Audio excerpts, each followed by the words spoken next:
நான் bio enzyme 5 இயர்ஸாக make பண்ணிகிட்ருக்கேன். அதை நான் எப்படி மெயின்டைன் பண்ணுறேன், என்னென்ன மெத்தட் நான் ஃபாலோ பண்ணுறேன்றது இந்த வீடியோவில் உங்களுக்கு சொல்கிறேன்.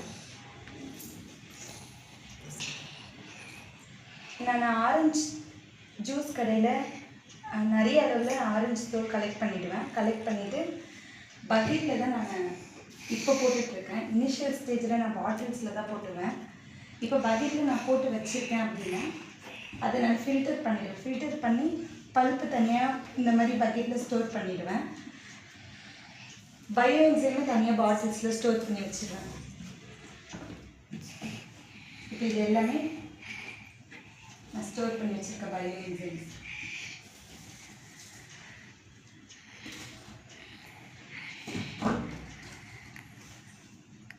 பல்ப்பு தனியாக செக்ரிகேட் பண்ணி வச்சுருக்கேன். இப்போ பயோ என்சைம் யூஸ் பண்ணிகிட்டே வருவேன். அந்த பல்ப்பு தனியாக ஸ்டோர் பண்ணியிருக்கிறது நல்லா ஊறிடும். ஊறினதுக்கப்புறமா அதை மிக்சியில் நல்லா கிரைண்ட் பண்ணி இந்த மாதிரி பாட்டில்ஸில் தனியாக அதை ஸ்டோர் பண்ணி வச்சுருவேன். இதை ஸ்டோர் பண்ணி வச்சது எவ்வளோ வருதோ அத்தனை பாட்டில்ஸ் ஃபில் பண்ணி வச்சுருவேன். இது நான் ரெஸ்ட் ரூம் வாஷ் பண்ணுறதுக்கு, வாஷ் பேசின் வாஷ் பண்ணுறதுக்கு, அப்புறமா சிங்க்கு க்ளீன் பண்ணுறதுக்கு, இந்த மாதிரி ஐட்டம்ஸ்க்கு எல்லாத்துக்குமே இதை நான், அப்புறம் பாத்ரூம் பக்கெட்ஸ் வாஷ் பண்ணுறதுக்கு எல்லாத்துக்குமே இதை நான் யூஸ் பண்ணிகிட்டே வருவேன். இது காலியாகும்போது அதுக்குள்ளே நான் திருப்பி நான் ஃபிக்ஸ் பண்ணி வச்சுருக்கேன் எல்லாமே இது ஊறிடும். ஊறினதுக்கப்புறம் திருப்பி அரைச்சி அதை நான் அதில் ஃபில் பண்ணிடுவேன். இந்த பயோ என்சைமை இது மாதிரி வாட்டர் பாட்டிலில் ஃபில் பண்ணி வச்சுருக்கிறத வீடு துடைக்கிறதுக்கு யூஸ் பண்ணிவிட்டு மிஷினுக்கு, வாஷிங் மிஷினுக்கு யூஸ் பண்ணுவேன், ஹேண்ட் வாஷ்க்கு யூஸ் பண்ணுவேன், எல்லாத்துக்குமே யூஸ் பண்ணிட்டு வருவேன். இப்போ எனக்கு தோல் வந்து கம்மியாக தான் கிடைக்குது, ஆரஞ்சு சீசன் இல்லை.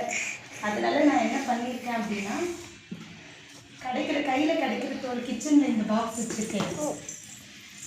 எப்பவுமே கிச்சனில் இந்த பாக்ஸ் வச்சுருப்பேன். இதில் தினம் கிடைக்கிற orange peel, lemon peel collect பண்ணிகிட்டே வருவேன். அது எந்த அளவுக்கு கிடைக்குதோ, இப்போ இந்த பாட்டில் அளவுக்கு கிடைக்குதுன்னா இம்மிடியேட்டாக அன்றைக்கி இதில் பயோ என்சைம்க்கு ப்ரிப்பேர் பண்ணிவிடுவேன். இந்த அளவுக்கு கிடச்சிதுன்னா இதை உடனே ஃபில் பண்ணிவிடுவேன். இந்த மாதிரி கிடைக்க உடனே நான் அதை பயோ என்சைம்க்கு ப்ராசஸ்க்கு ஸ்டார்ட் பண்ணிவிடுவேன்.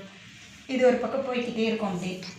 ஸோ தட் எனக்கு வந்து பயோ என்சைம் பற்றாக்குறையே இருக்காது, எனக்கு கிடச்சிக்கிட்டே இருக்கும். கரெக்டாக நான் பயோ என்சைம் மேக் பண்ணுவேன், அதை ஃபில்டர் பண்ணுவேன். ஃபில்டர் பண்ணி பல்ப்பு தனியாக செக்ரிகேட் பண்ணுவேன். செக்ரிகேட் பண்ணது நல்லா ஊறும்போது அதை பேஸ்ட் பண்ணி தனியாக வச்சுப்பேன். இப்போ என்னோடய ஹவுஸ் ஹோல்டுக்கு தேவையான மொத்த விஷயமும் இதில் நான் ஃபில் பண்ணிடுவேன்.